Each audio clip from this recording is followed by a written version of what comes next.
Welcome to Study Session 13, African Response to the European Invasion of South Africa. Introduction. In this session, you will learn about the pattern of settlement in South Africa, which later formed the basis of penetration of the Europeans into the region. European contact with South Africa dated back to the 15th century. The Portuguese were the first to establish contact, but they did not establish any permanent settlement there. They always stopped at the Cape to refuel their ships on their way to the east. The first Europeans to establish permanent settlement in South Africa were the Dutch. In 1652, the Dutch East India Company settled few of its staff at Cape Town to provide fresh meat and vegetables for its ship en route to the West Indies. These settlers and their descendants later spread from Cape Town to the interior of South Africa as farmers, hunters, and herders. They were the ancestors of the Boers. Also, the reactions of the Africans to the Europeans' domination shall be discussed. Learning outcomes. When you have studied this session, you should be able to discuss how the Europeans, the British in particular, invaded South Africa. Explain how the Matabele, the Shona, and the Zulu rose against the British. The Boers' gradual penetration into South Africa. The Boers were white farmers who were the descendants of Dutch settlers. As farmers, they needed wide expanse of land for their cattle and sheep. As a result of their demand for land, the Boers increasingly pushed further and further into the hinterland from the Cape area. In this process, they came across a group of Africans whom they easily displaced from their land. But as the Boers moved further into the hinterland, they came across the Bantu-speaking Africans, who were intelligent and vigorous people with strong tribal organizations known also as Kafus. The Bantu were divided into several tribes. Unlike the Pygmies and the Hottentots, these tribes had strong military organizations. They militarily resisted the expansion of the Boer farmers into their territories. The resistance resulted in constant clashes between them and the Boers. The constant clashes were resented by the British, who seized control of Cape Town in the early 19th century. British presence in South Africa. Like the Dutch, the British were interested in the Cape area of South Africa. They seized the Cape from the Dutch in 1795. But returned it at the Peace of Amiens in 1802. 4 years later, they seized and retained it. Since then, the British became the dominant European, acquiring territories in South Africa. The Boers avoided them and establishing republics of their own in Natal, Transvaal, and Orange Free State between 1836 and 1854. The British pursued the Boers and between 1899 and 1902 fought and annexed their republics. The British did not only annex the Boer republics, they also declared protectorate over African states under the guise of protecting them from the menace of the Boers. Thus, the Zulu and Basotho kingdoms, Botswana and Swaziland, became British protectorates.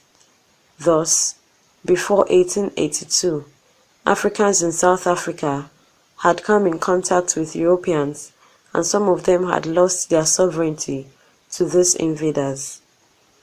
In the 1880s, the British authority had become firmly rooted in the Cape Province and in some territories outside it.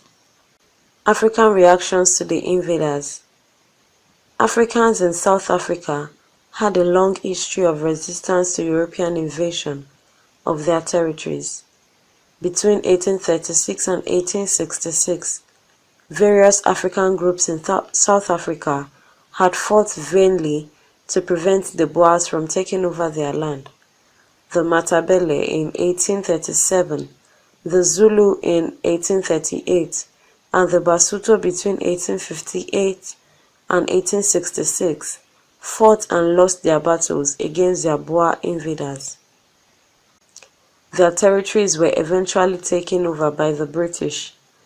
In the last 2 decades of the 19th century, when the Germans made their presence felt in southern Africa, the British acted swiftly by taking possession of many territories under their sphere of influence to prevent them from falling into the German hands. Africans whose territories were annexed or declared as British protectorate rose in defense of their sovereignty. Prominent among these were the Matabele, the Shona, and the Zulu. Reactions in Matabele land. King Lobengula, the ruler of Matabele land, was tricked into signing the Rhodes Concession. Lobengula later regretted signing the concession because Rhodes interpreted it to mean that the king had conceded to him the right not only to all minerals in Matabele land, but also in Mashon land, which Lobengula regarded as his vassal territory. When Rhodes Company, the South African Company, was given a royal charter in 1889, it assumed political authority in its area of operation and brought Mashona land under its control. King Lobengula refused to recognize the company rule. In 1893, soldiers of the South African Company attacked his kingdom. He was defeated.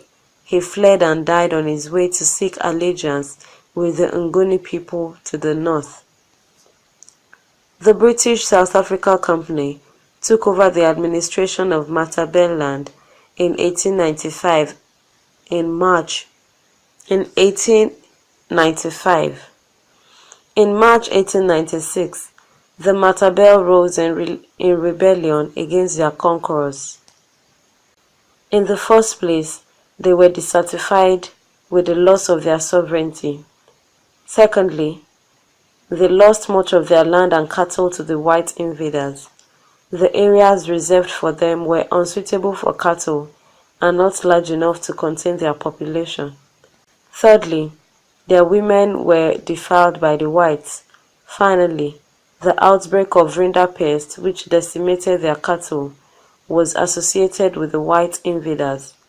Incensed by their loss of independence and the deprivation which they suffered, they attacked and killed isolated white farmers and besieged the British forts built by the South Africa Company. Reactions of the Shona and Zulu people to European invasion. In June 1896, the Shona also revolted and killed a number of white men in their area. The Matabele rising proved difficult to be suppressed quickly by the forces of the company, although they suffered heavy casualties. They held out in the Matapole Hills and forced Rhodes to negotiate with them. They were, however, crushed in October 1897. The Matabele and the Shona risings proved that the desire of Africans in South Africa to regain their independence was not crushed by their initial conquest or annexation of their territories by the British.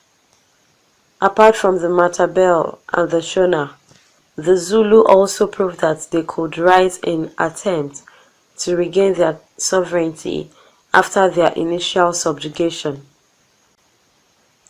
They had at the Battle of Isandlwana defeated the British Army in 1878.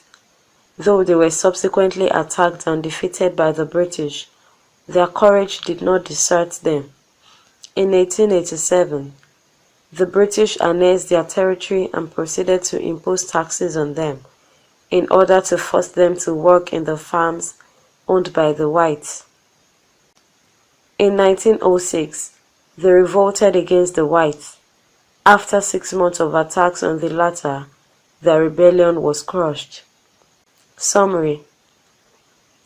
In this study session, you learned that the various groups of people in South Africa struggled against the European occupation of their territories. 2. The resistance of this group of people preceded our period of study. 3. The Europeans had settled down in South Africa as farmers and systematically dislodged them from their lands. 4. After the conquest of the territories in South Africa, they showed their resistance in form of revolts against white rule. End of study session 13. Thanks for listening.